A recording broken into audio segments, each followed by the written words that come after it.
My sister passed away from cancer. My brother-in-law Lin-Mo earns $1 million annual salary and holds a master's degree. Relatives and friends took turns persuading me to marry my brother-in-law, including my mother. I disagreed. My mother said, "If your sister were still alive, a man like your brother-in-law would never have been available to you.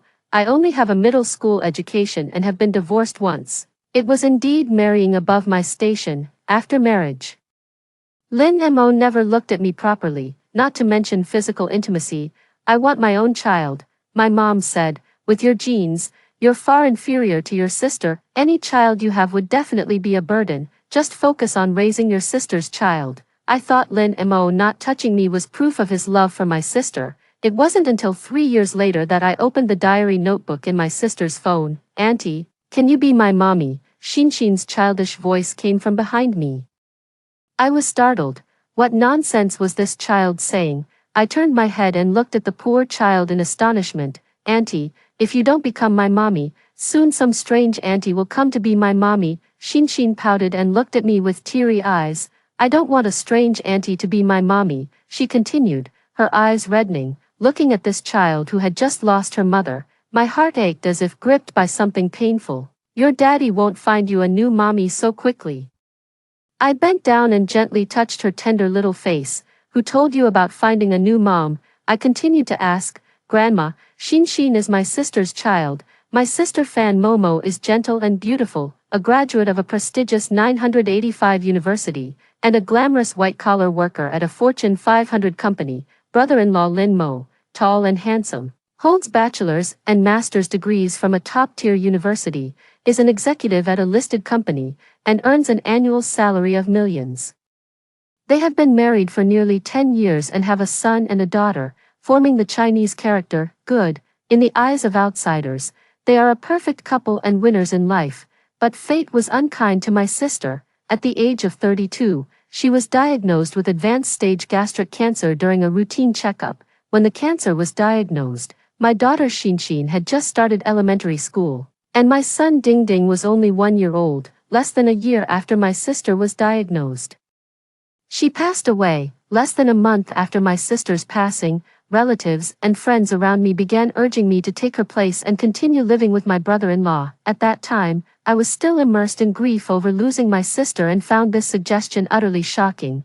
Emotionally and rationally, they shouldn't have made such a suggestion. Emotionally, marrying my brother-in-law would be a betrayal of my sister. Rationally, marrying my brother-in-law goes against moral principles. Besides, it hasn't even been a month since my sister passed away. Perhaps she's still watching everything we're doing now. There's no way I can accept this proposal. After I rejected my mother's suggestion once again, she looked at me sideways and said, "Have you ever considered that with just a middle school education, no decent job to speak of, and average looks, if it weren't for your sister passing away, how could someone as good as your brother-in-law ever be available to you?" I was speechless. Probably everyone thought the same way. Since childhood, I'd been average in both intelligence and looks. While my sister was naturally gifted and strikingly beautiful, she excelled academically from a young age and was always surrounded by outstanding suitors. After fighting her way to a top-tier university, she met and fell in love with Lin Mo, her equally outstanding brother-in-law. From campus to wedding dress, then having a son and a daughter. They were seen as a match made in heaven in the eyes of the world. In recent years, Lin Mo's career has also been flourishing, likely earning an annual salary of $1 million now. From a worldly perspective, if it weren't for my sister's sudden departure, I truly wouldn't have been able to connect with such a man. But no matter what, I can't betray my sister, probably seeing how adamantly I refused to accept their suggestion. So my mother turned her attention to the child. This sounds exactly like something my mom would do. Seeing she couldn't persuade me, she turned to brainwashing the child instead. Actually, I know her insistence on me marrying Lin Mo isn't solely for the child's sake. When other relatives and friends suggested I marry my brother-in-law, they might genuinely have the child's best interests at heart, but my mom definitely has her own little schemes. She can't bear to lose such a good son-in-law. My brother-in-law earns well and treats her nicely too. Ever since marrying my sister, he's been sending her 5,000 yuan every month for living expenses. If my brother-in-law married someone else, this money would definitely go down the drain, and my happiness was never within the scope of her consideration. After all, since childhood, I was always the one she looked down on and was ashamed of, to spare herself the trouble of dealing with me. She couldn't wait to send me off to a boarding school as soon as I started 7th grade. If it weren't for the severe bullying I experienced at boarding school, my student life might not have ended with junior high. As for my sister, to provide her with a good learning environment, my mother even rented an apartment in the county town to accompany her through school, doing so for 3 whole years. My mother knew how to win hearts. The innocence and pitifulness of children truly are the most touching. After Shinshin pitifully asked me several times to be his mother, I began to waver. Shinshin and Ding Ding are the flesh and blood my sister left behind in this world, the continuation of her life. I started to entertain the idea of taking good care of them on behalf of my sister. As for my sister's passing, I often find it somewhat unreal. The moment I heard about my sister's diagnosis, my head buzzed with a whoosh, and then I burst into tears with a loud wah. It wouldn't be an exaggeration to say my world collapsed at that moment. Then my mind went blank. Feeling as if the sky had fallen, I admit it, I harbor not only love but also a touch of jealousy toward my sister, though it's just a slight envy. Perhaps admiration would be a more fitting word to describe this feeling. What I envy is that, despite being sisters born to the same mother, why does she get to lead such a dazzling life? She possesses everything a girl could ever want, yet, as my mother puts it, I'm nothing more than an ant in the gutter, unnoticed even in death. It's true, I'm not good at studying, not good at work, not good looking, and not successful in marriage. On top of that, having been suppressed since childhood, my personality is dull, and I hardly have any friends. I often wonder if she and I are really biological sisters. But rationally, I understand that my sister's glamour is the result of her hard work. I've witnessed firsthand all the hardships she endured in her studies since childhood. Moreover, my sister is extremely kind-hearted and treats me very well. She filled the maternal love that was missing from our mother for me. I'm 10 years younger than my sister. After dropping out of middle school, I couldn't find a job and had no money for food. If it weren't for my sister's continuous financial support, I wouldn't have made it through those dark times. So my relationship with my sister has always been very good. I've also always had the desire to repay my sister in my heart. The year my sister fell ill, her husband was too busy with work to take care of her wholeheartedly. Our mother, upon learning of my sister's illness, actually made excuses and went to live temporarily in Yunnan and Guizhou for travel. After careful consideration, I quit my job and returned home to focus on taking care of her. When my sister was critically ill, besides caring for her, I also had to look after her 2 young children. Childless as I was, I learned basic mothering skills like making baby food, feeding, and changing diapers in just a few days. Although her mother-in-law lived with them, she was of no help except for giving orders, because she was a cripple, incapable of any physical labor. Though my brother-in-law spared no expense to provide my sister with the best medical care, I also tried my best to give her the most considerate daily attention. After being diagnosed with cancer, my sister passed away in less than a year. She must have been unable to let go of these 2 children. Through nearly a year of interaction, my bond with Shinshin and Ding Ding has grown deeper. If their father remarries someone else, these 2 children would indeed be pitiable, but I wonder what brother-in-law thinks about it. Would brother-in-law agree to marry me? After making up my mind to marry brother-in-law, I told my mom about my thoughts. After all, sister's departure hit him too hard. He probably isn't in the mood to consider remarriage right now. After my sister passed away, my brother-in-law didn't sleep or eat for days. For a long time afterward, he stopped shaving and refused to speak to anyone, suddenly looking as if he had aged 20 years. Everyone said Lin Mo loved my sister deeply. Besides, compared to my sister, I fall short in every aspect.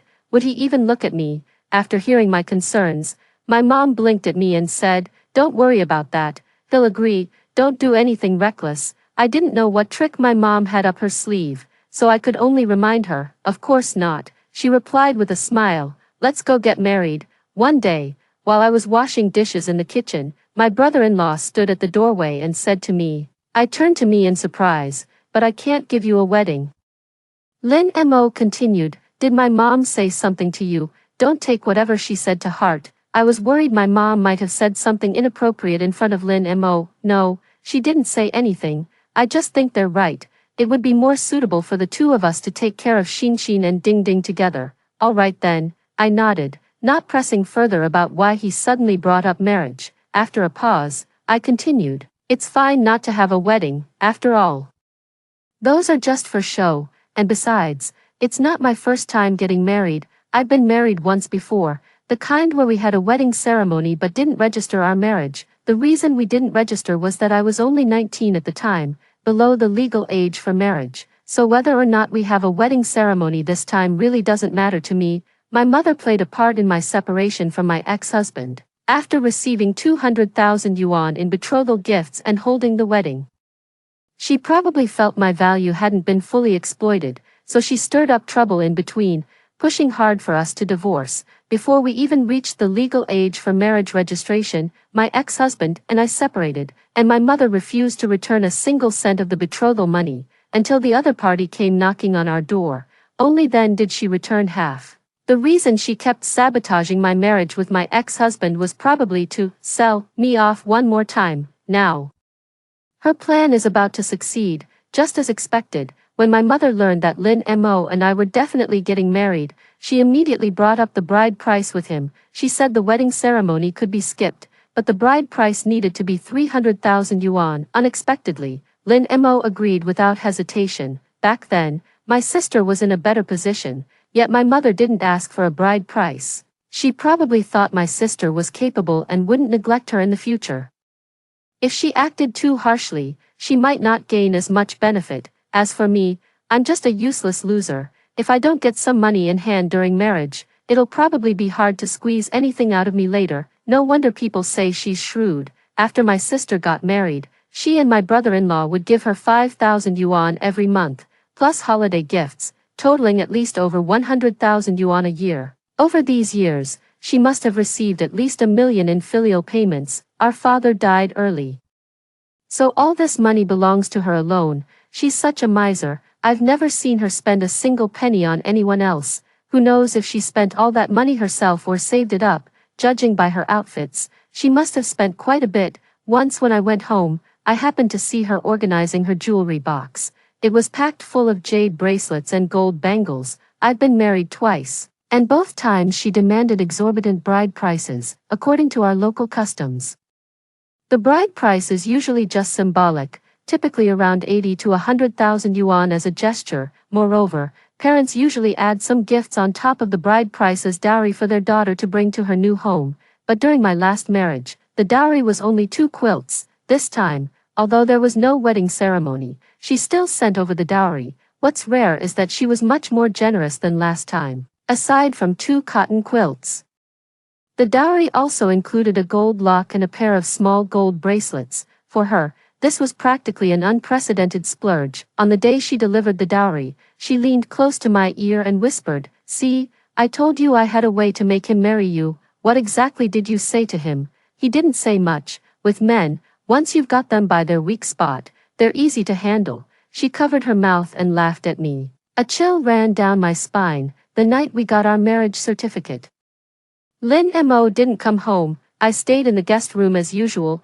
I'd been staying at my sister's place all this time to take care of the 2 children. After my sister left, who would take care of the children became a problem. I asked my mom to come over and help take care of the kids for a while, but she flat out refused. She said, "I'm not feeling well, and there's still so much waiting for me to do. I can't take care of the child, nor do I have the time. How about this? Why don't you help your brother-in-law instead?" She smirked mischievously. "But no more free help. Have your brother-in-law pay you the market rate." Earlier, I quit my job to come back and take care of my sister, leaving me without any income. My mother had long been unhappy about this, because in the past, I would send her more than half of my income every month. This year, I haven't been working, so naturally, she hasn't received my filial payments. But how could I possibly accept money from my brother-in-law? I don't want to keep being a nanny either. I felt somewhat repelled by her suggestion. Taking care of your own nephew and niece. How is that being a nanny? She retorted. It really doesn't count. So I had no choice but to stay silent. But I have to admit, she's really good at calculating her gains. She's afraid of hardship and fatigue herself, so she doesn't come to take care of her own grandchildren, leaving me to do the work, and she even had my brother-in-law pay me 6,000 yuan a month at market rates. I have to transfer more than half of this 6,000 yuan to her every month, while other grandparents contribute money and effort. She, as a grandmother, only knows how to reap benefits without sowing. After coming up with this brilliant idea, she quickly discussed it with my brother-in-law. My brother-in-law agreed to her plan, as there really wasn't anyone more suitable than me to take care of the two children. Originally, I was truly unwilling from the bottom of my heart. Isn't this just being a long-term nanny? The child is still so young. Who knows how long this nanny job will last? Although my education level isn't high, I've learned many new internet skills before, and my previous jobs were all office-based. I'm genuinely reluctant to do servant-like work. Just think of it as helping your sister out. These two little ones are still so young. Your sister couldn't rest easy leaving them behind. My mom kept trying to persuade me, thinking of my departed sister. Tears streamed down my face uncontrollably, and in that moment of weakness, I agreed. Even though marrying Lin Mo was solely for the sake of taking care of the children, I still feel terribly guilty toward my sister deep down. I don't dare enter the room where she used to live. In that room, she once experienced the sweetness of her first marriage, the bitterness of sleepless nights comforting a child, and the despair of illness. The room is still filled with her presence. Besides, Lin Mo never invited me to move into the master bedroom either, and so, even though Lin Mo and I had gotten our marriage certificate and were legally husband and wife, I still had to stay in the guest room. Lin Mo never entered my room, let alone had any physical intimacy with me. He rarely spoke to me when he came home from work every day. Apart from occasionally playing with the children, he would retreat to his study to focus on his own affairs. My mother said it was all because he loved my sister deeply. This shows he's a man of deep loyalty and affection. Such a man is worthy of entrusting one's life to. But my sixth sense tells me that the reason he doesn't touch me is simply because he doesn't like me. As for Xin, she used to cry and beg me to be her mother, but after Lin Mo and I got married, she never called me mom. Ding Ding is at the babbling stage, and Lin Mo's mother, my sisters and my mother-in-law, keeps teaching him to call me auntie. My mother-in-law has never truly accepted me. At home, she does nothing but talk all day. She constantly finds fault with me and has never shown me a kind expression. You're really not as good as your sister, can't do anything right, always causing trouble. She once scolded me angrily to my face when I forgot to turn off the stove in the kitchen while trying to calm down noisy Ding Ding. You, with your education, looks, and job, none of them measure up to your sisters. If it weren't for the two children, I would never have agreed to this marriage. Seeing my silence, she continued her nagging. Everyone looks down on me. When my sister was alive, I lived in her shadow. Now that she's dead, I still have to live in her shadow. No matter how much they look down on me, in the end, I still raised my sister's two children very well. 3 years have passed. Even Ding Ding has started kindergarten. I can finally catch my breath a little. Now that I'm married to Lin Mo, I also want to have my own child. I tried to dress up prettily to attract him. Late at night, I found an excuse to invite him for a drink with me, but even if I got him drunk, he would still push me away at the critical moment. I tried every possible method. Lin Mo never had any intention of sharing a bed with me. It's as if he never saw me as a woman. Once, I bluntly told him, I want to have my own child. Lin Mo didn't even look up and responded indifferently. Aren't Xin and Ding Ding our own children? He wouldn't even spare me a glance. After more than 3 years of marriage, I felt like a concubine who had been banished to the cold palace without ever receiving favor. I have nowhere to vent my frustrations. Once, I couldn't help but complain to my mom. As a result, my mom said, with your genes, you're definitely far behind compared to your sister. If Lin Mo doesn't want to have kids, then don't. Any child born might just hold you back. I've never been good at studying since childhood, but that doesn't mean I'm mentally challenged. How come I'm not even qualified to have children anymore? You should just treat Xin and Ding Ding as your own. She continued, my face flushed crimson with humiliation. Utterly mortified, I retorted, then who gave birth to this deadweight? Slap, my face instantly burned with stinging pain. I'd never talked back to her my entire life. Just that one sentence, and her palm came flying at me. Who says all parents in the world are selfless? when interests are at stake, even some biological mothers can be snobbish, who says all parents in the world love their children. Some biological mothers only see their kids as tools for making money. I feel furious inside.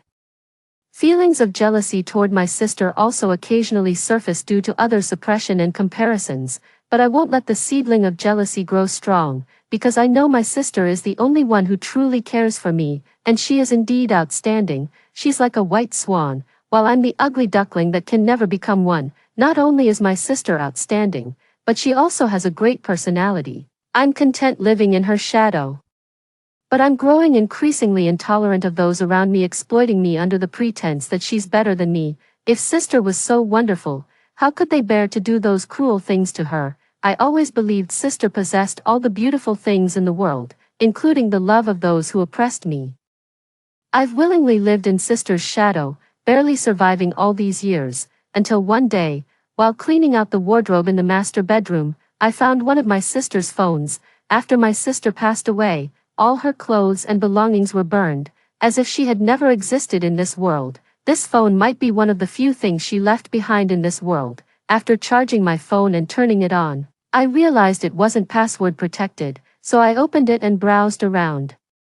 Where I found my sister's diary app, the contents inside were shocking to me. My breasts are engorged again, mastitis with a high fever of 40 degrees. I tearfully asked my mother-in-law to help take care of the baby, but she scolded me angrily, saying I shouldn't have been greedy with food. Otherwise, why would my breasts be engorged? At my 42-day postpartum checkup, the psychological test showed severe depression, recommending a visit to the mental health clinic.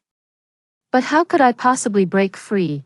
I turned to him and my mother-in-law for help, only to be told I was being overly dramatic. My own mother was even less reliable. Aside from asking for money, she never once came to see me. Sometimes I think, why not just hold Shin and jump from this 25th floor? It would all be over. The nannies at home, my mother-in-law drove them away one after another. No one could help me. I was completely on my own. After Shin was born, he never touched me again.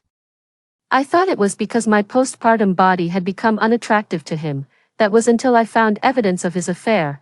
Turns out, he had been involved with his female boss even while I was pregnant with Shin. I don't dare bring up divorce with him. After giving birth, my salary was cut, and I have no support from my own family. I don't have the means to raise Shin alone. Besides, there's no guarantee he'd even be willing to give me custody of Shin. When my mom visited me last time, I thought she would advise me to divorce, but instead she urged me to make the marriage work. She took away the evidence of Lin Mo's infidelity, and I assumed it was to help me vent my anger. Turns out, she used it to blackmail Lin Mo into giving her a sum of money. Every time I caught him cheating, my mom would come and persuade me to turn a blind eye, then extort money from Lin Mo. I brought up divorce several times, but Lin Mo refused. I know what he's worried about. He just got promoted to a senior position, and a divorce would severely impact his career. After 5 years, I found it strange why he suddenly became affectionate toward me again. Just took a test. I'm pregnant, so that's it. He wants a son now. I've been diagnosed with late-stage stomach cancer. Well, perhaps an early release is for the best. The only thing I can't let go of is my Shin and Ding Ding. I can't bear to watch any longer. My heart is pounding violently, tears streaming down my cheeks. The hand holding the phone is trembling slightly uncontrollably. My sister, who appears to be showered with endless affection, in truth, she was just like me, merely a tool for those people, a tool for bearing children, a tool for raising them, a tool for making money. Sister, perhaps it was the accumulation of sorrow that made her ill. Every one of them was an executioner who killed sister, but that person is already gone. No amount of words can change that. All of sister's suffering dissipated with her departure. May she find peace in the next world. But what about me? I took my sister's place, becoming Lin Mo's wife, and essentially becoming the second version of her. Everything she endured, I inherited completely. It seems Lin Mo only agreed to marry me because he was pressured by my mother's threats. My mom must have threatened him with evidence of his past affair. His current career can't afford even the slightest negative impact. My mom really knows how to play her cards right. Coincidentally, I happen to be a reliable babysitter too. Why wouldn't he take advantage of it? As for my mother, Her apparent wholehearted devotion to my sister while relentlessly suppressing me was nothing more than the result of her calculated self-interest. As for that wicked mother-in-law, who saw us sisters as thorns in her flesh, she was simply malicious by nature. So my sister and I were in exactly the same predicament, but I can't keep swallowing my anger like my sister did. I'm determined to make them pay the price they deserve, but how exactly to do it requires careful consideration. After thinking it over for several days, I called Lin Mo over and confronted him about his infidelity and emotional abuse towards my sister. He was shocked and asked me how I knew about these things. I waved my phone at him. My sister recorded all her grievances. He tried to snatch the phone from my hand. I sneered and said, "I've backed up everything inside." That day, after reading it, I recorded a video of the diary entries from my sister's phone. I also backed up all the photos, videos, and other evidence related to Lin Mo's infidelity from the phone to the cloud. A flicker of panic flashed through Lin Mo's eyes, but he quickly pretended to be calm. He cleared his throat and said, "So what? That's all in the past. Your sister isn't even here anymore. Aren't you afraid I'll expose your romantic affairs to your company?" I stared at his face and continued, "From what I know, your company is currently pushing hard before going public. If your personal relationship issues damage the company's reputation, how do you think the company will deal with you?" Before talking to Lin Mo, I had already thoroughly researched his position in the company and the overall situation of their firm. Like mother, like daughter, you're just the same as your mom. Lin Mo, hearing this, flew into a rage out of humiliation. "You really can't compare to your sister." It was fine if he didn't mention my sister, but bringing her up instantly ignited my anger. "How dare you bring up my sister? She was good, yet you cheated on her. She was good, yet your mother treated her like that. You only pick on the weak." Name your terms." Seeing my firm stance, Lin Mo took the initiative to ask. I snorted coldly. "We get divorced, I get half the assets. And both children stay with me. Child support is $8,000 per child per month, to be paid until they turn 18. Additionally, you'll cover their college tuition. Are you out of your mind? We're just a temporary couple. How dare you demand half my assets? Those children are mine and your sister's. What do they have to do with you? Suit yourself. I've laid out my terms. Take it or leave it." With that said, I turned and walked away. Less than an hour after parting ways with Lin Mo, my phone rang. It was my mom calling. She practically delivered herself to my doorstep. "If she doesn't come looking for me today, I'll go find her myself." Luo, I heard from Lin Mo that you're planning to divorce him. It seems Lin Mo has already told her everything. "Yes, did he go to you for advice?" I replied. "What kind of solution is that? You're doing fine, why get a divorce?" My mom chuckled awkwardly on the other end of the line. "Doing fine? He hasn't touched me in years. Is that doing fine? When my sister was alive, he fooled around everywhere. Was that doing fine? He drove her to her death. Was that doing fine?" I shouted angrily. "For the sake of the child, stop right there. Don't use the same manipulative tactics on me that you used on my sister. You drove her to her death, and I won't follow in her footsteps. I refuse to let her guilt trip me with the child again." "How can you say such a thing? Your sister passed away from cancer. How could we have forced her?" "The stomach is an emotional organ. For the past 10 years, she suffered under your torment every single day. It's no wonder she fell ill. But if you get divorced, you'll never find another man with such a high salary. Money always comes first in her eyes." My voice grew louder. "Compared to money, my life matters more. The only reason you don't want us to divorce is because you're afraid of losing your meal ticket. Also, let me remind you up front, don't get involved in the entire process of my divorce from him. Otherwise, your past extortion of him will come back to haunt you." I threatened her with legal consequences. "Moreover, everything you've done to my sister and me is etched firmly in my memory. Just like me, my sister was merely a tool for your money-grabbing schemes. In that case, you can spend the rest of your life clinging to that money." After saying that, I immediately hung up the phone, unwilling to hear any explanation from her. Lin Mo firmly refused to agree to the conditions I proposed. After all, this was the wealth he had accumulated through years of hard work. How could he bear to hand over half of it to me? As for the child, though he hadn't shown much affection ordinarily, he still refused to give custody to me. His sister-in-law, my wicked mother-in-law, his mother, has severe patriarchal attitudes, If I were to ask for Xin, she might agree, but she would fight tooth and nail to keep Ding Ding. But my sister is no longer here, leaving the children with their irresponsible grandmother and father, who knows what crooked paths they might take in the future. Over these years, I've treated them as my own, though they've never called me Mom. Our bond is no different from that of any other mother and child, so, for the sake of the children's mental health and future, I must take them away. To make Lin Mo obediently sign the divorce agreement as I requested, I need to gather more evidence. Have you made up your mind? 2 weeks later, as soon as Lin Mo walked through the door, I asked him. He was still the same, always coming home late into the night. The terms you're proposing are completely unreasonable. I could never agree to them. Lin Mo walked straight toward the master bedroom. I quickly stepped forward, spreading my arms to block the doorway. No more delays. I can't stand you for another day. Just thinking about what you've done makes me sick. You hypocritical scoundrel. Divorce is fine. But there's no way I'm handing over half of everything I've worked so hard for all these years. He snapped impatiently. And you're definitely not getting the kids. The only reason I'm asking for these things is for Xin and Ding Ding's sake. If they're with me, you'll have to take full financial responsibility. Why don't you just refuse them and be done with it? Impossible. Those two must come with me. Besides, if I take them away, wouldn't you, your new wife, and your little son be able to live your happy little life as a perfect family of three? I blurted out, revealing my trump card. You've been investigating me. Lin Mo panicked again. A leopard can't change its spots. Lin Mo had been fooling around with women while his sister was still alive. I refused to believe he could stay clean now. So recently, after dropping the kids off at school, I've been staking out the cafe near Lin Mo's company.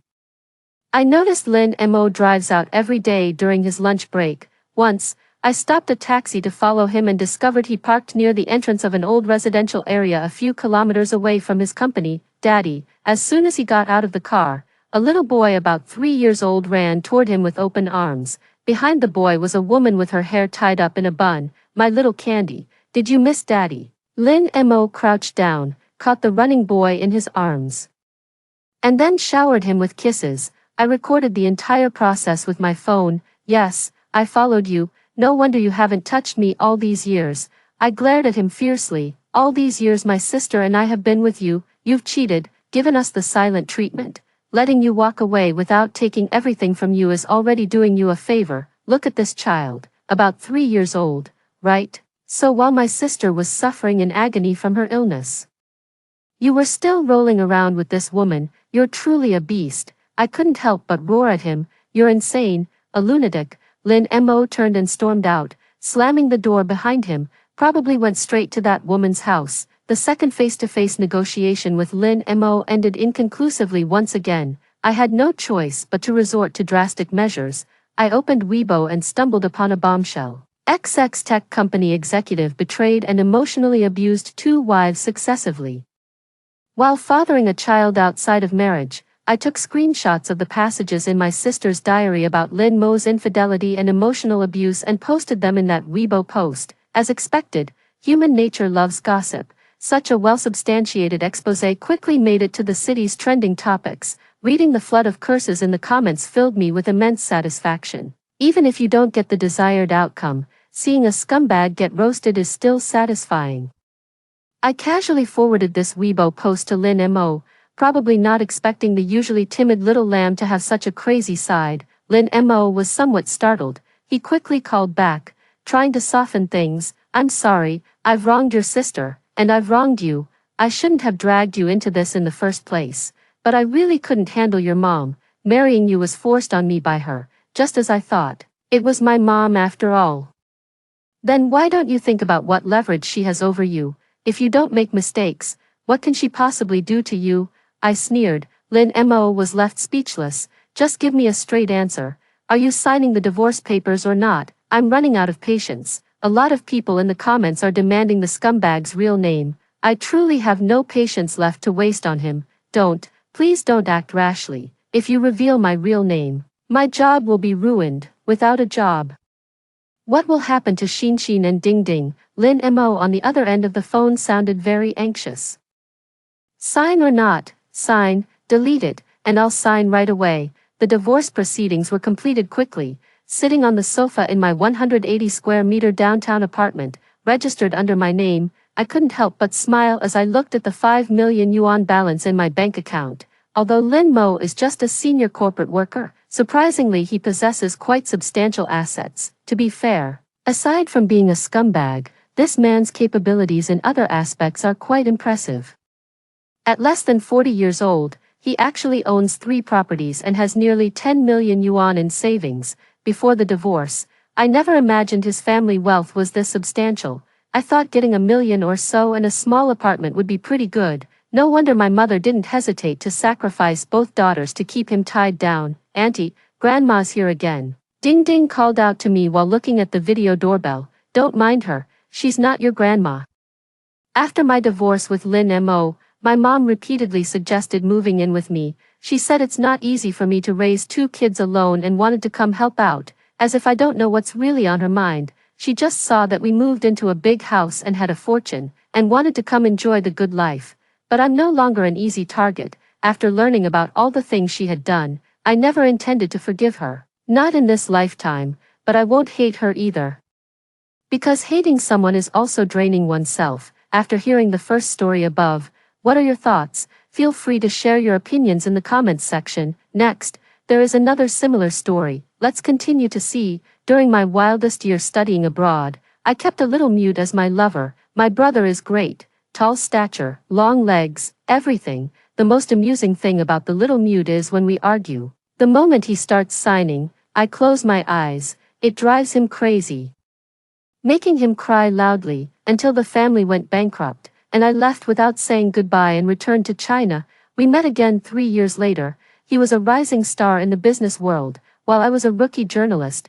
The once mute boy who couldn't utter a word was now speaking eloquently to reporters, yet he deliberately ignored my questions as if they were air. Everyone was whispering, why does President He seem to have a grudge against this reporter? But that very night, He Xiao pinned me down. With reddened eyes, he pointed at his hearing aid. Now, sister, I'll hear every single plea for mercy, clear and loud. Don't leave me behind again. When I saw He Xiao on the interview list, the life-saving iced Americano in my mouth sprayed out abruptly, giving the office potted pothose plant an impromptu cold shower. And I immediately launched into a dramatic performance for the editor-in-chief beside me. Zhang Jia, I've been suffering from gastritis, frozen shoulder, and cervical spondylosis all at once recently. The doctor said I shouldn't overexert myself. This important task, I'm afraid. Sister Zhang interrupted me with a melancholic tone. It was He Xiao who specifically asked for you to go.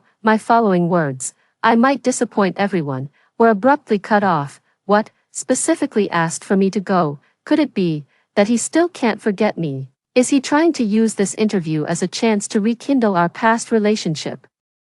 The truth proves that reading too many domineering CEO novels can drive a person crazy. At the interview venue, He Xiao was dressed in a custom-tailored suit, his refined face adorned with a pair of gold-rimmed glasses, exuding an air of sophistication and restraint. He spoke eloquently and handled the reporters with ease. Is this still the same little mute I remember? The one who would blush whenever I teased him and could only sign, "Sister, stop it," with his hands. When it was my turn to ask a question, I took a deep breath and raised the microphone. President He, could you elaborate on your company's strategic plans in emerging markets? He Xiao's gaze swept over me indifferently. Next, undeterred, I seized another opportunity during the next gap. President He, regarding the recent technological wave, what do you think? Next, He Xiao directly looked at the reporter from another media outlet. The atmosphere in the venue gradually became strange, and even the barrage in the live stream started flooding the screen. Why does President He seem to have a grudge against this reporter sister? Did this reporter sister dig up the ancestors' graves of President He? The level of being ignored is just too extreme. I feel like I'm spiritually present at the scene, and I'm cringing for her. My gossip radar is going crazy. I smell some juicy drama. After the whole interview, I didn't even get a single scrap of information. Back at the company, before I could even settle into my seat, my boss, Lao Liao, called me into his office. Not a single question asked. Jiang Mian, did you go to the scene just to be a mascot? Once your probation period is over, you can pack up and get out. The boss's spit sprayed all over my face. My mind flashed with images of my debt-ridden dad, sick mom, and younger brother still in school, gritting my teeth. I made a solemn vow, boss, give me one more chance. I'll go find Huashao right now. I swear I'll get that exclusive interview. When I returned to my workstation, a rolling office chair suddenly slid up beside me. Sister Zhang asked me gossipily, "Hey, Mian, although Huashao is remarkably capable for his young age, he's always had a reputation in the industry for being humble and polite. What kind of deep-seated grudge do you have against him that made him embarrass you so publicly during a live broadcast?" I sighed deeply.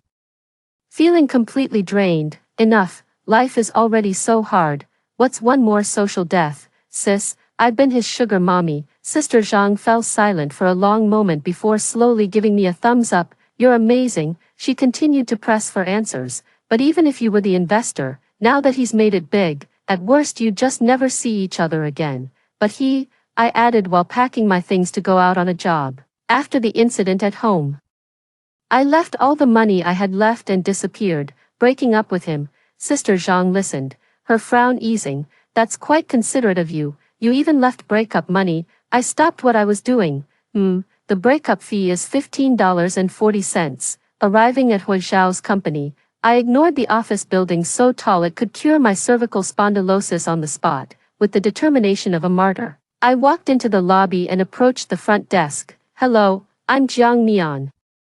A reporter from Orange Media. I'd like to see President Hua. Do you have an appointment?" "No, could you please help me?" Before I could finish speaking, I saw the private elevator nearby open. Hua Xiao stepped out surrounded by a group of executives. He spotted me immediately, then looked away expressionlessly as if he'd seen something filthy. And standing beside him was none other than the recently viral internet sensation, Jian Xing. The receptionist gave me a helpless look. "Sorry, but if you want an appointment, you'll probably have to wait until tomorrow." "Oh, miss, you can't." Before she could finish speaking, I had already rushed forward. With a sudden break, I firmly blocked his path. "President Hua, I'm Jiang Mian, a reporter from Orange Media. Could I have an interview with you? Just 5 minutes." "No, 3 minutes will do." Hua Xiao still ignored me and walked straight past. How times have changed. Back in the day, if Hua Xiao dared to ignore me like this, he'd be eating instant noodles for the next month. Just as he was about to walk out the door, I steeled myself and shouted loudly in the lobby, "President Hua, surely you wouldn't want your past to be exposed, would you?" Passing employees stopped in their tracks, pretending to check their phones or tie their shoelaces, but their gossip radars were buzzing intensely. "What past? Who is this reporter, so bold?" Hua Xiao's footsteps finally came to a halt. Jian Xing beside him impatiently glanced back at me a few times, then coquettishly whined to Hua Xiao, "Xiao Gu, are you going to stand me up again today?" Hua Xiao ignored her, turned around, and walked toward me step by step. He took something out from the inner pocket of his suit and, in full view of everyone, slipped it into the chest pocket of my reporter's overalls. "Fine. You want an exclusive interview, right? Then." He leaned in and whispered something only the two of us could hear. "Visiting in bed, sis, that would take more than 3 minutes." He turned and left, boarding the black business car waiting outside. I took that thing out of my pocket and looked at it, a black hotel keycard, Garden 5-star hotel, presidential suite on the top floor. By the time I returned to my tiny rented room, it was already dark. With a flick of my wrist, I tossed that humiliating keycard straight into the trash bin. Like hell I'd go, even if I, Jiang Mian, were to starve to death, die outside, or jump off from here. I would never bend my principles for mere survival. No sooner had the words left his mouth than his phone rang, the screen lighting up. "Dear customer, your total outstanding debt amounts to 4,830,000 yuan. Please repay the minimum amount due by the end of this month." "Fine, the back can bend, but it mustn't break." Then sheepishly, she used 2 fingers to fish out that room key from the trash. Who would have thought that just as she stepped into the dazzling hotel lobby, she bumped right into a group of familiar faces dressed to the nines. "Mian, is that really you?" Lin Hanyu warmly came forward to greet me. "It's been 3 years since we last saw each other. Where have you been?" Lin Hanyu's boyfriend, Wang Tianhao, chimed in from the side. "Jiang Mian, you really disappeared without saying a word when you dropped out of school." and you haven't shown up to any alumni gatherings either. Long time no see. I nodded calmly at them. I have things to do, so I'll be going now. Hey, Jiang Mian, running away so fast, feeling guilty, afraid we'll bring up your dirty little secrets from back then. Su Shuang behind Lin Hanyu spoke sarcastically. Another girl chimed in. You mean her and that little mute. But he's not a little mute anymore. He's now CEO Hua. By the way, Jiang Mian, after your family went bankrupt, your dad got locked up, and your mom had a mental breakdown. Where are you working now? I didn't want to waste my breath on these fake friends, but since they're insisting on offering their faces for me to slap, I'll reluctantly oblige. My gaze fell on Su Shuang, and a worried expression appeared on my face. Su Shuang, how are those black twin brothers you're dating doing? Health is the foundation of revolution. You've got to take it easy. Pfft. Someone nearby couldn't hold back their laughter. Senior Su Shuang actually has such glorious past stories. Holy shit, Senior really knows how to have fun. Everyone was buzzing with discussion. Ignoring her barely contained expression, I waved my hand and prepared to make my exit. Take your time chatting. I've got important matters to attend to, so I'll head out first. Mian Mian, Lin Hanyu suddenly called out to me. Back then, you just left without a word. Aren't you even a little curious about how Hua Xiao ended up? Those words made me stop dead in my tracks. At this moment, in the banquet hall of the Garden Hotel alumni reunion, looking at the menu where every dish costs thousands, my heart sank. After this meal, I might have to perform, stewing myself in an iron pot. Next month, beef Wellington, foie gras with red wine. Su Shuang elegantly closed the menu and looked at me with disdain. Jiang Mian.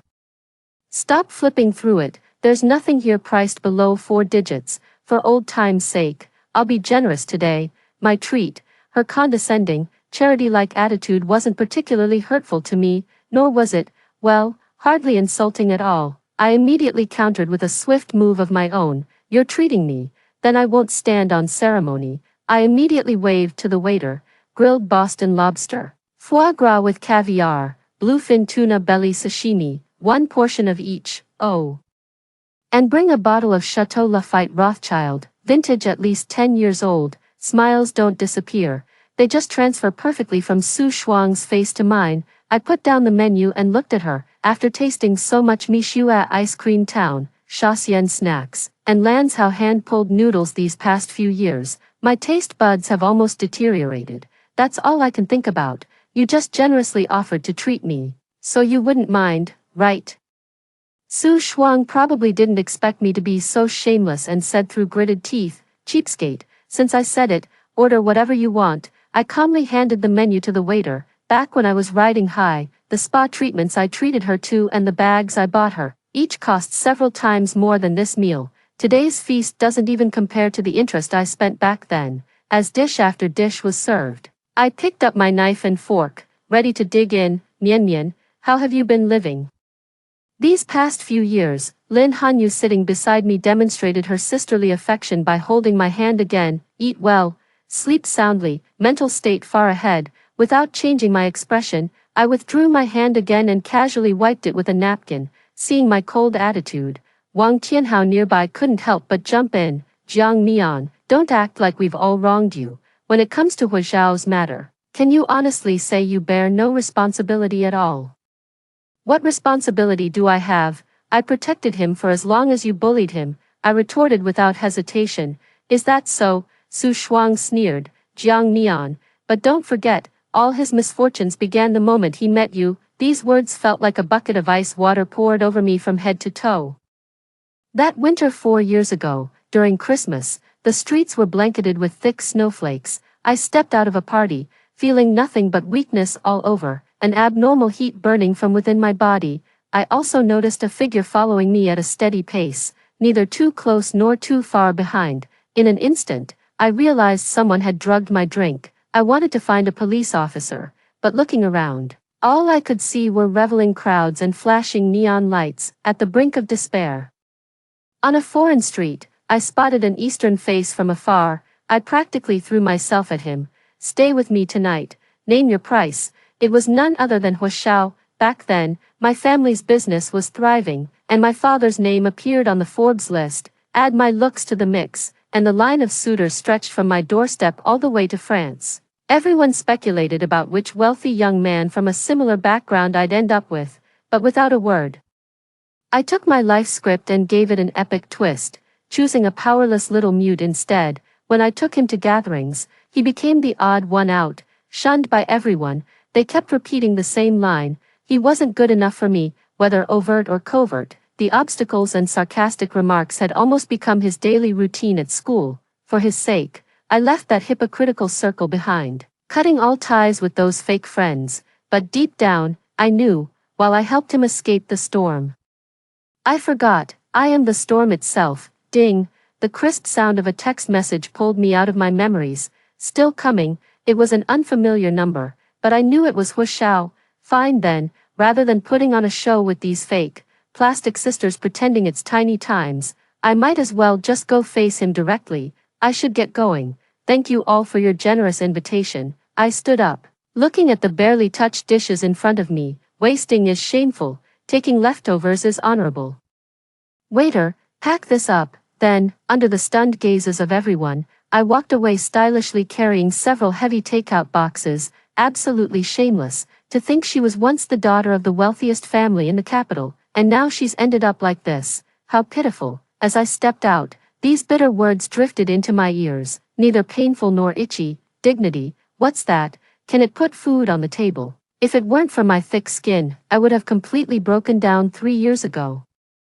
I took out the key card, checked the room number, and went straight to find Husband.He, but I hesitated at the door, my last shred of pride making a desperate struggle. In the end, I didn't use the key card and instead knocked on the door. Knock, knock, knock, but there was still no movement in the room, and the little voices in my head had already started arguing with each other. The little voice on the left said, "Just leave. He's probably messing with you. Wouldn't it be better to go home and enjoy your lobster?" The little voice on the right said, "No, for the exclusive interview, for your livelihood, charge." Just as I hesitated between advancing or retreating, the door suddenly swung open, a hand pulled me inside, a strong smell of alcohol hit me, his large hand gripped my waist, pressing me against the wall as his lips fiercely met mine. "I thought you wouldn't come." I was kissed senseless by him, pushing hard against his solid chest. "Let me go first." "I won't. If I let you go, you'll run away again." He pinned me down on the soft bed, his kisses lingering wildly on my lips. Husband.He, that's not what I meant by coming here today." I could only muster all my strength, pressing my hands against his shoulders. It wasn't until I finally managed to push him away with all my might that I could clearly see his face. His eyes were red, choking back sobs as he uttered this form of address I thought I'd never hear again: "Sister." At this address, all my struggles and defenses instantly crumbled. There was a time when I painstakingly taught him how to pronounce it. Finally, he could clearly utter these 2 words, "Sister." He especially loves calling my name repeatedly while in bed, just like now. He buries his face in the crook of my neck, rubbing against me pitifully and helplessly. Sis, please, don't reject me." His eyes reddened as he grabbed my hand and pressed it against the hearing aid behind his ear. "Every word you say, every sound of your begging for mercy, I'll hear it all clearly. Please, don't abandon me again. Husband.He, you're the most obedient. Listen to me, let go first." "Okay." I could only use the same soothing tone I used to coax him years ago, speaking softly to calm him down. But this trick didn't work either. "Don't, sister, I miss you so much. I really miss you. Please, don't push me away." My steel-like heart has now completely turned into a pile of mush, tonight, it seems. I really couldn't refuse him. After a passionate encounter, we were at it until late into the night. When I woke up again, it was already noon the next day. My biological clock jolted me awake from my deathbed illness, struggling to get ready for work, only to realize today is Saturday. Husband.He was gone, but a thick stack of banknotes lay beside the pillow. I clenched my fists. Damn it, not very harmful, but extremely insulting, this guy, trying to play tit for tat with me. After that snowy Christmas night 4 years ago, I have no recollection of what happened last night. All I remember is grabbing a handsome Eastern-looking guy as the antidote. When I woke up, my clothes had been changed into a clean nightgown, and Husband.He lying beside me was sound asleep. Without hesitation, I took out all the cash from my wallet, placed it on the bedside table, and made a quick escape, walking down the street with a slight limp. I couldn't help but sigh. This younger brother looked innocent, yet his stamina was terrifyingly formidable. I thought the matter was over, but to my surprise, within just 2 days, he caught me right in the middle of class. "Mian, that handsome guy outside keeps looking at you. Do you know him?" Lin Hanyu next to me poked my arm. "When did our school get someone like this, with looks like his? It's a shame he's not debuting." After class, I walked straight up to him and got to the point. "Are you looking for me?" He simply shoved an envelope back into my hand. Inside was exactly the stack of money I'd left. "Why won't you take it?" I was somewhat surprised. He pointed to his hearing aid, then took out his phone and typed for me to see. "No need, sis." He turned and walked away, leaving behind a stubborn silhouette. Last night's incident was utterly absurd, but work still awaits. I figured since we've already been intimate, asking him for an interview wouldn't make him turn cold and heartless. Right, I sent a message to that unfamiliar number. "Can you give me an interview?" And then, there was no response. It sank like a stone, vanishing without a trace. I waited a full hour, but the other party didn't even reply with a single punctuation mark. How impressive, was Xiao, turning cold right after sleeping together. My stomach chose the worst time to growl, protesting its emptiness. That's right, the treasures I packed yesterday. I rolled out of bed and rushed to the door. I vaguely remembered tossing it there last night, but now the spot was completely empty, not even a trace of a plastic bag. My Boston lobster, my fatty bluefin tuna belly, my melt-in-your-mouth foie gras, there, gone. Probably Huashao sent someone to clean up, really leaving me no way out.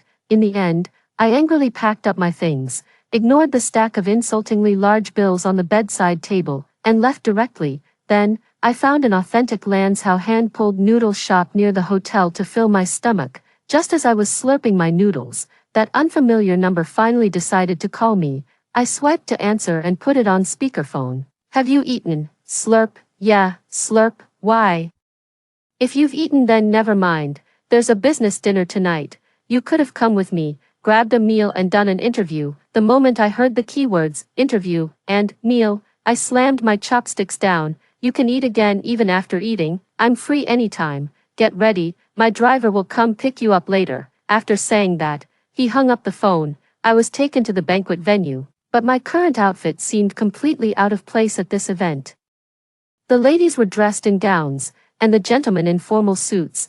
My casual outfit of a shirt paired with jeans, with its office worker vibe, ended up making me the most eye-catching standout of the evening. Just as I was searching for Huashao in the crowd, a familiar face approached me first. "What are you doing here?" It's Jian Xing, dressed in a red gown, sizing me up. "I'm looking for Huashao. Have you seen him?" I ignored her hostility. "I advise you to give up. Brother Xiao is hard to chase. I've tried so hard and still haven't succeeded. You're just a little reporter. Don't overestimate yourself," Jian Xing said. I gave her a puzzled look. "Sorry, you're overthinking it. I'm not interested in him." Jian Xing saw that I wasn't taking the bait, crossed her arms, and lifted her chin. "Dare you say you don't like him?" I hesitated for a moment, but this wasn't the time to discuss such matters. I decided to cut the Gordian knot and quickly send her on her way. "I don't like it. I don't like it. Once I finish this interview, I promise to leave immediately. From then on, your CEO Hua and I will be worlds apart, never to cross paths again, never to interact till death." Okay, no sooner had I finished this bold declaration than Jian Xing cooed sweetly behind me. "Brother Xiao, damn it." I turned around stiffly and, sure enough, Huashao had just walked up behind me. Meanwhile, Jian Xing had already walked over and affectionately looped her arm through Huashao's. However, Huashao merely withdrew his arm from her grasp without changing his expression, casually brushing off his suit sleeve afterward. "I thought I made myself perfectly clear.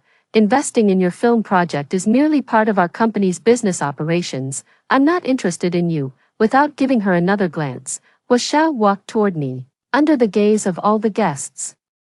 He grabbed my wrist directly and pulled me outside. I glanced back at Jian Xing, who was stomping her feet angrily in place, then turned to look at his sharply defined profile. "Hey, Huashao, at least treat girls with some respect." He ignored me completely, dragging me to an empty stairwell, letting go of my hand, and pinning me against the wall. Were you serious about what you just said?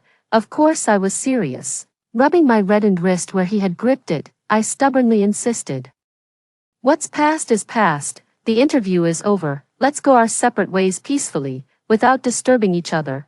Then what was last night about? He pressed. I was caught off guard by the question, and images of last night's absurd scenes flashed through my mind, making my cheeks burn uncontrollably. You win. He fell silent. After a long pause, all his bravado crumbled in an instant as he pulled me into a tight embrace. Though he towered over me, he stubbornly buried his head in the crook of my neck. Sis, don't treat me like this. Again, every time he calls me sis, in that tone, my heart, usually as hard as stone, instantly melts into mush. I'm sorry. So, my tone softened involuntarily, and I resignedly raised my hand to gently pat his broad back. Sis, I don't blame you anymore for what happened 3 years ago. His voice came from beside my neck. I've gotten through it all. Look, I've become really strong now, sis.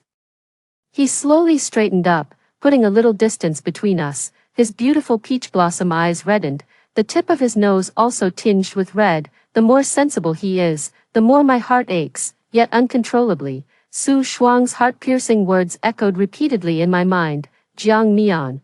But don't forget, all his misfortunes began the moment he met you. Yes, meeting me was the beginning of his misfortune. I pushed him away, turned around, and fled in panic under his stunned gaze. On the subway ride home, a message from my boss popped up. How's the interview arrangement going? I typed a few words in resignation. Exclusive interview. I might not be able to finish it. Before I could send it, the other person directly sent a 59-second voice message. I didn't even need to listen to know it was a warm greeting from my boss. Just as I was about to switch my phone to airplane mode, that unfamiliar number sent another message. Sister, do you still remember what you promised me?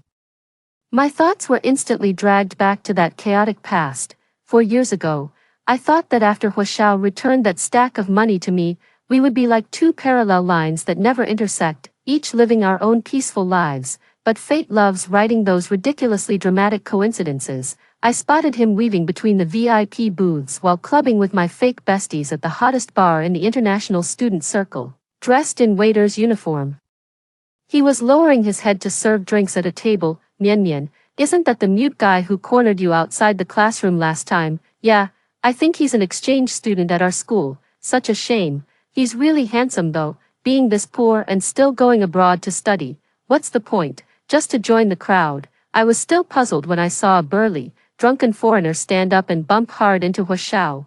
The alcohol instantly splashed all over the burly man, and the glass fell to the ground, shattering into pieces. Fueled by alcohol, the burly man grabbed Huashao by the collar and spewed a string of F-words that even I found filthy to hear. The bar owner, also a foreigner, immediately rushed over and, without hesitation, pressed Huashao's shoulders, trying to make him bow and apologize to the customer. But that little mute had a spine harder than steel. No matter how the boss tried to push him down, he refused to bend. I couldn't stand it anymore and stepped forward, ignoring my friend's attempts to stop me.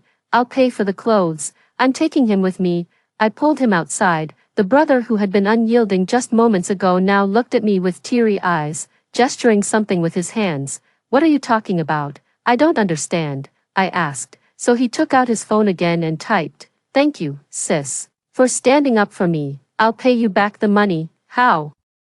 By working part-time. Do you know how much those luxury items that guy was wearing cost in dollars? I teased him. No matter how much, I'll do my best. How about this? You be my boyfriend, and we'll call the debt even. That's absolutely out of the question. He didn't agree at the time, until one time, I happened to bump into him in the principal's office being pressed for unpaid tuition, and I generously stepped in again. For me, these were just matters of lifting a finger. At that time, I believed any problem solvable with money couldn't truly be called a problem. I paid the fee for him and turned to leave, but unexpectedly, he took the initiative to stop me this time and nodded heavily. What's the meaning of this? Sister, I'm willing. After getting together with the mute boy, I've heard plenty of ridicule from those so-called friends. Back then, I was stubborn and casually said, "He's my kept man." That night, he cried for a long time. Sister, is this really what you think? I'll pay back all the money you've spent on me. wait until I graduate, until I'm capable, and I can take care of you just like you've taken care of me, okay? A thoughtless remark ended up becoming a knife stabbed into his heart later, subjecting him to endless bullying at school, and those who hurt him the deepest were precisely my so-called best friends from back then. Sleepy, are you really going to break up with us for him? He's just a poor boy. And a mute at that, weren't you just fooling around with him? Come on, are you really throwing away all these years of sisterhood just like that? Lin Hanyu and Su Shuang both tried to persuade me, he's my boyfriend now. If you bully him, you're bullying me. I left with those words and never attended any of their gatherings again. Truth be told, I knew deep down I wasn't that noble. My family was one of Beijing's top real estate tycoons. My parents were too busy with business to pay much attention to me, leaving me largely to my own devices. I once thought they were just parents who didn't know how to express love, until my younger brother was born, and they gave him all their love and patience. Only then did I realize that I might just be the extra one in this family, unable to receive familial love. I used money to buy friendship, alone in a foreign land. I desperately tried to blend into crowds, anxiously grasping for any shred of warmth and love. Now it seems that Huashao lacks money, and I lack love. We're practically a match made in heaven. He said he would repay me the money, and I said I would never leave him. In the end, I was the first to break our vow. Unknown number, why won't you accept me again? These words cut deep, every single one of them. Why, I ask myself, perhaps it's because some debts aren't meant to be repaid. No matter how much one wishes to, my mind was in a daze. And by the time I came to my senses, I was already standing at the front door. The moment I opened the door, someone hugged me tightly. I was so startled I nearly screamed, but then I heard a voice so familiar it felt ingrained in my bones. Sis, it's me, after all these years. Your door code is still my birthday. He pushed me inside without hesitation and closed the door behind him. Are you drunk again? I was pinned against the wall by him, futilely pushing against his solid chest. No. I'm not drunk this time. Not only did he not let go, he held me even tighter. Sister didn't keep her promise, so I had to come collect what's owed myself. His overwhelming kisses were his way of collecting debts. Yes, we slept together again. The adult world can sometimes be so unreasonable. At dawn, he didn't run away, and I didn't hide either. We leaned against each other. 3 years ago, when I shamefully left him behind and returned to China. I never dreamed in my wildest dreams that we could still have such tender moments together. I was still in class when the person behind me tapped my shoulder and showed me a news article on their phone. Jiang Mian, is this your dad? I took the phone and looked. Jiang family real estate project exposed as fraud, assets seized. Jiang Haifa attempts suicide by jumping, currently detained for suspected project fraud. His wife Wang Lei suffers mental breakdown and hospitalized. It is reported that Jiang family's son and daughter are studying abroad and being recalled.